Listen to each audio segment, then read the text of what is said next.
thread. Purple is the color of royalty.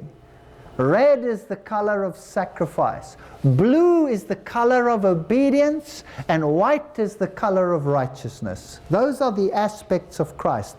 And by the way, if you want to have purple, you have to mix red and blue. So sacrifice and obedience makes for royalty. Wow, it is beautiful. Jesus says, I am the door.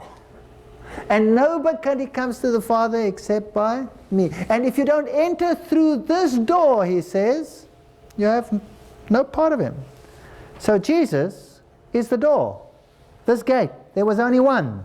And then there is another one over there. This one was called the gate. That one was called the door, and it had the same material. And then there was another one on the inside which had the same material, the same colors. So Christ is identified with the gate and with the door and the veil between the first and the second chambers.